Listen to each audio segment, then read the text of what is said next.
welcome, ladies and gentlemen, to this wonderful episode of the Digital Dialogues powered by CXO Digital Buzz.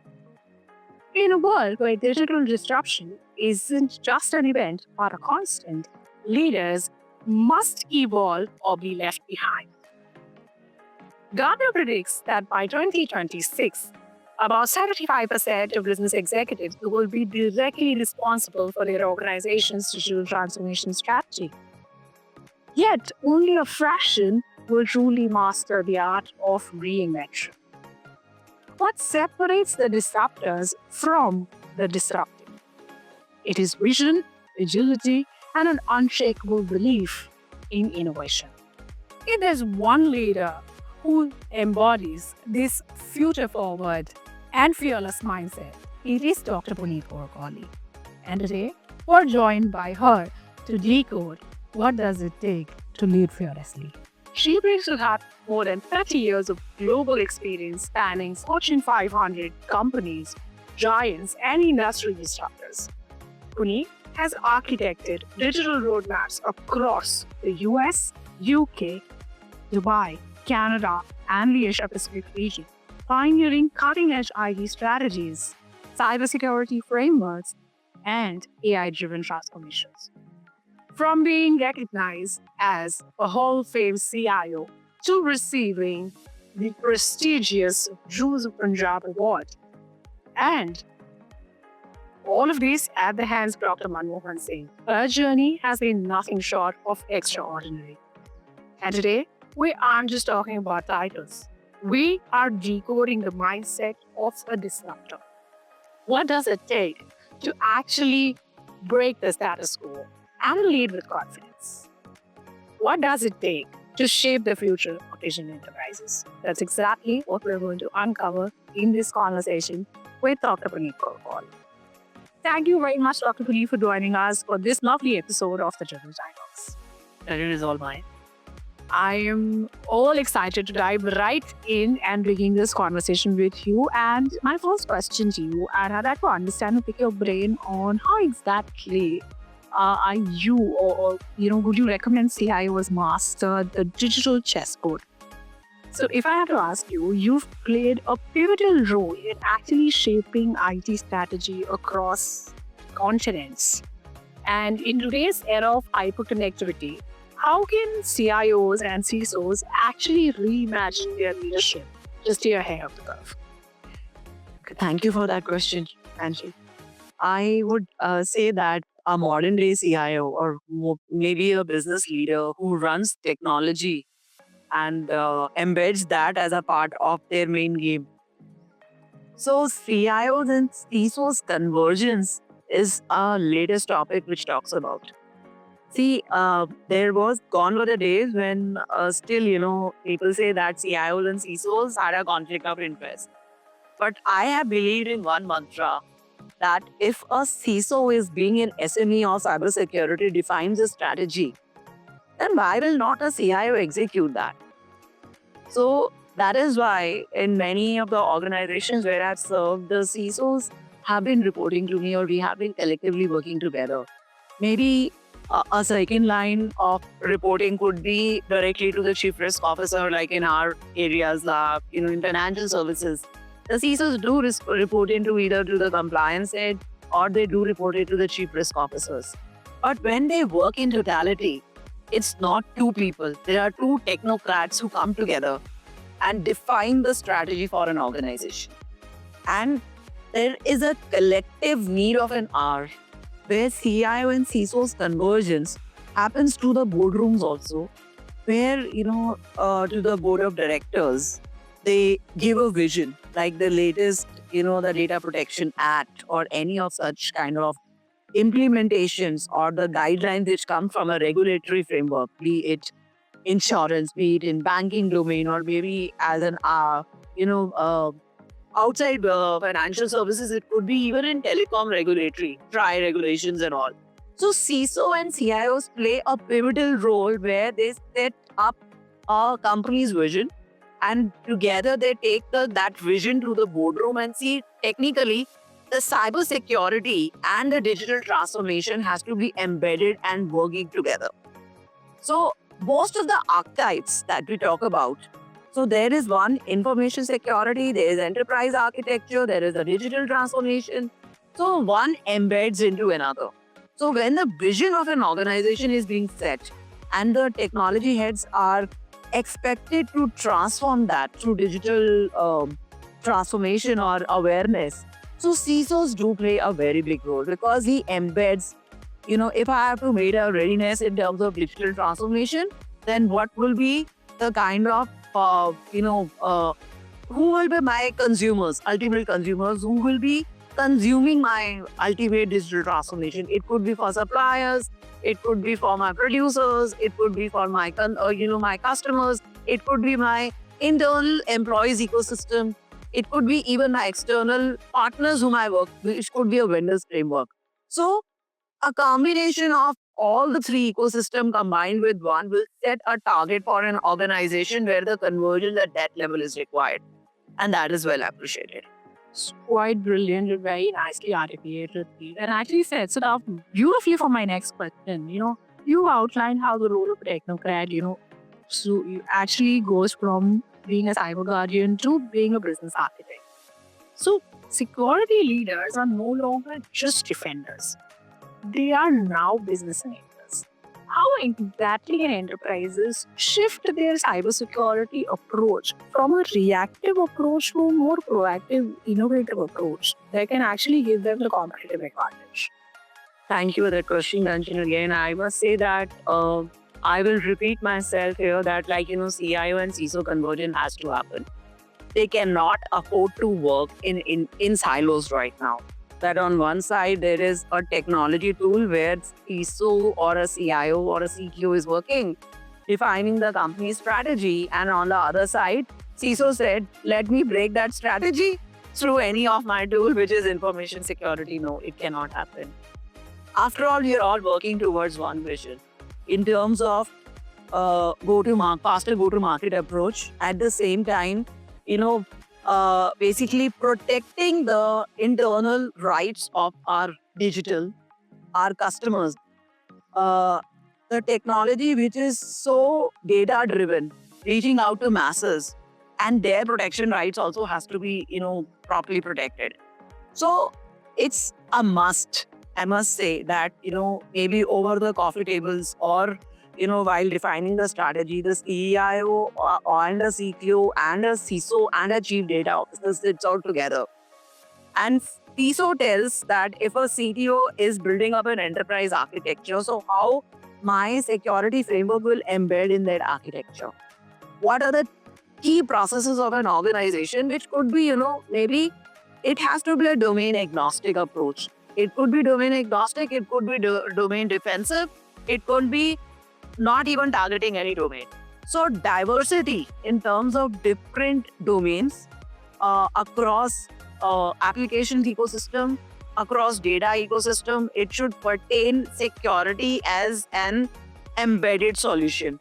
Where, if data is saying that data insights and data or, predictive analysis talks about business outcome-led analytics. So again, analytics and your information security plays a very big role.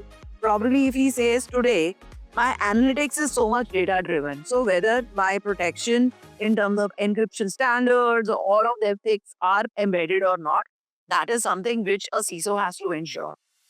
Then there are a lot of emerging technologies, which a CISO also says, because today you see that like the data posture management of an organization. So that talks about what is the maturity assessment for an organization, which talks about in terms of information security. It's just not about an awareness. So when you say that a CISO and a CTO has to work together, so CISO can say that let's create a framework with an organization where CIO brings across the technology, implements and delivers the technology, and CISOs plays a pivotal role in terms of making that awareness amongst the employees how to, preach and practice that security. So this is something which talks about, it does not talk about an overnight awareness. It's a discipline in the system. It talks about the people, process, technology, and culture which enables them that, like, technology has to be an inherent part. It's all about discipline.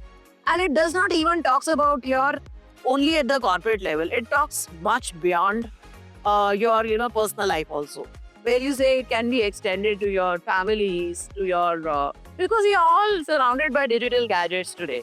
And info security is just not a talk about a town. It's a discipline, it's a necessity in our day-to-day lives. Like the luxuries, what we talked about almost 2 decades in back, that, we could think that every house should have a car and everything. Today, it's a necessity. Similarly, information security and digital transformation is the need of the hour. For any CIO or CISO has to coming into conversion. I couldn't agree more with that assertion. You actually hit the nail right on its head. Everything that we build has to be secured first. It has to have a security first mindset. And like you pointed out, both the CISO and the CTO working together at the infra level, when you're building up crowds up, actually makes things secure by design. So beautifully articulated there. Really, thank you very much. Let's switch gears on the conversation and tap into your experience of working across industries, cultures, and regulatory landscapes, of course, given the vast experience that you carry. What has been your most defining moment as an IT leader, and how has it shaped your vision for the future of enterprise technology? So many organizations, much experiences. It talks about the digital transformation. If you can set back, it's almost a decade and almost like 15 years back, you can say. 2000, exactly 2010 is the time when you can say that, the voice network in India started taking momentum and data was much more practiced. That was a time when I had almost completed my around 15 or 20 years of my experience in telecom industry and different domains that I have served across. So in fact, I have a very good experience. I will talk about a global organization where it was a manufacturing hub for me. And I had to implement an ERP system. Now, this ERP system was serving the masses in terms of my dealer networks, in terms of my manufacturing, my shop floors and everything. And suddenly, we got a thing that, like, a particular version of an ERP has to be extended to 4 upgradation which it needs to have. And if we don't do it in next 6 months, we will almost be end of life to support that ERP system. So I, being the head of India and then probably the Asia Pacific CIO, did not have much budgets, and it was more of an archiving project. And also at the same time, upgrading the technology, archiving certain of the key tables, and at the same time, no downtimes, which was expected. Now, a lot of rigidness from the business stakeholders in terms of we cannot afford to have downtimes, we have month end, we have quarter end, we have year ends. So then, what I collectively took, I sat down one-on-one with each leader. Who are the major stakeholders who could help me out? I'm on a technology side, but there is a business side, right? And that business side is the key stakeholders who were the main owners of those modules, who were like my co-owners. Sat down with them, worked like a change agent, did independent awareness, like, understanding, what his mindset was, why he's so resistant and not giving me that kind of time. Understood, exchanging things on the dinner tables and all that stuff, and brought about the main concern areas of my parallel peers, the CXOs and one downs, and understood why there was a rigidness. And the collective decision was that they had failed another earlier upgrade. And that is why the company took that much time deciding on the next upgrade for years, and they did not want to touch that system because gone down and it could have got failed as a successful go live. The entire system and the company would have got paralyzed. It's just not about the shop floors because of the various automation. It has to be the leaders, it could be suppliers, it could be the entire ecosystem. So we identified and I conducted almost 6 to 7 workshops In that workshop, I collectively called all people and I penned them out the challenges, current outcomes, and then I called up the key OEM basically to help me understand. You have worked in the European nations, you work for India as a subcontinent, and then let's leverage what is coming up together as a blended approach. Believe you me, it took me almost 10 to 15 days to figure out. And in all this planning, 15 days the project got delayed and the planning got delayed. But I was a head of strategy and planning too, being a CTO or a CIO. So beautifully, the outcome was so good that I said that we decided that we will not do any downtime. So what we identified, I'm more of a solution-oriented person. I address solutions through, in my dictionary, I don't feel there is any problem. I'm more of a solution-oriented person. Problems are everywhere. And you have to become like a solution person to them. So I sat down with one guy who's from the manufacturing, one from the shop floor, and understood what are their different areas, 3 shifts that they work on, and what are the key tables. So we decided when we can do the development, when we can do the archival without downtime, keeping in mind that these are the calendars where we have to see that there is no downtime expected because of the year end, month end, all those closures. So, and it was round the clock, and we also had to maintain that this is an ERP cloud. So cloud in itself was, people were so skeptical that they said that, cloud means they might lose up their jobs. That was also one dissatisfaction and insecurity between the managers. That was something. So I had to give that assurance that no, it's more of turnaround time which you are doing. It will go away with your the Excel work that you do. So it was more of an automation between so many systems, so many diverse systems, and all integrating into one single console. That is like more of a technical, I wanted to say, but I made them understand in their language. What as a person that I'm a layman, but I'm making them understand that this is your language. We started the job, and believe me, there were times when I used to get late after 12, so I used to be in my cabin, stay overnight and sleep in my sofa in the overnight at office only, and think that there is no downtime. And we agreed, and 7 to 8 months we were able to do that project, which had to be completed in 12 months time. That was my first project at the data archiving project, and that was my first award as a CI of the year, for which I got a lot of initiatives. And I'm very, very, basically, it brought me so much of confidence that many companies covered me this particular ERP system has turned out for Puneet Kaur Kohli as a husband-wife syndrome. She's stating that she is the husband and the wife is the ERP system, so that she has to work. One cannot live without another. So that is how I maintain the system. And my stakeholders are my children. So that's how I completed my entire family. So this is one of the experiences which I want to share. And another one also where I was a digital leader or a visionary leader, and I was being told to run the transformation. And the company had people who came out like 25, 30 years old. And then I brought about almost 18 plus projects had to be done. And I became a change agent for them. So companies' overall digital transformation had to be done through online channel. And that where the people, process, technology, and the backend system collaborated together. So many such things. So now I can write one full book on that. Huh? You must, Angali. Well, if you give such powerful examples, how actually one a leader gets, into the world with a spanner to move all the cotton wheels that require to be moved right down, under the hood. And that's when things start moving. Salute. Beautiful examples. Certainly. So how you connect the dots and what will be even thinking about the outcome. Just one mindset. Every day get up, gear up, get for a new challenge and just put it on the frame. That's how I feel. Fantastic. Let me now ask you to walk a few years ahead and sort of gaze into the crystal ball. My next question. And this is where we're talking about having certain defining parameters of a CIO manifesto for the year 2030.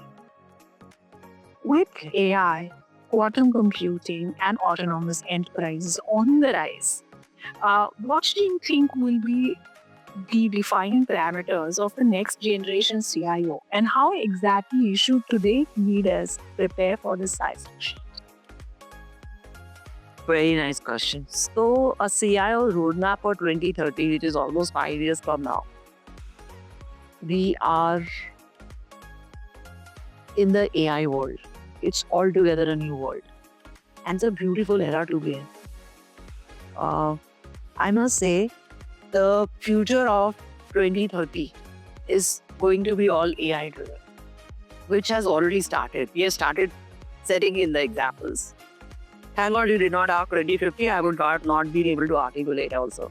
But 2030, I can still say, organizations will embed AI in all their core systems. Their predictive analysis, business decisions, in what will be the outcome of a particular vision or a strategy they want to take ahead, and AI can give them the outcome in form of putting some rules, putting some basic fuzzy logics, all that stuff, and the outcome will be more of business decision. Data modelings will play a very big role. Um, then emerging technologies like edge computing, quantum computing. Every house has one line or one pipe of internet or whatever. That is the kind of future which people look forward to. Penetration in terms of the mobile handset that we are using, that turns out to be a total another AI driven basically what you say handset. So that means what you speak, you see today when you are on your mobile. The moment you speak something, you start getting whatever you speak, you start getting those things that are part of the videos, reels on your thing. How does it happen? It's not that it's all AI. People hear you, or people whatever way you want to see that. So the CIO, which would be it, maybe it would be a CIO or it would be artificial intelligence creator. It could be an AIO also. You never know. You cannot be CIO, it could be an AIO. And AIO can be talking about, hey, I am an AIO for data, I'm an AIO for technology, I'm an AIO for network, I'm an AI for, for application space. So, artificial intelligence would be, a bloodline, what I can say, in any system. And convergence of robotic automation, which is much advanced, not the RPA, maybe humanoids that we talk about today, playing a really big role. Acceptance of soft bots, acceptance of virtual, in-memory analytics, or you talk about so much so even like, when you speak, people are able to, when you speak, people by, seeing that what kind of lip language you're doing, you're able to understand that what he needs to convey to me and I'm able to give that output. So this is all AI driven. And then you say, that 28 lines of codes, what an AI language talks about today. So when a CIO has to work, he has to be very, very tech savvy. He has to embed not only technology, he has to see that what is the business traction that he has to give. Business decisions in terms of enabling technology, enabling AI with an outcome. Then he should be sitting in next to the CEOs or that particular CXO tables and telling that, like, that this is my AI, this has driven me this. So why don't you use maybe in insurance space underwriting AI logics, fraud detection AI logics, call center executives using that, virtual assistant using AI. We might not need any in-person customer care executive. We only need virtual assistants working on that.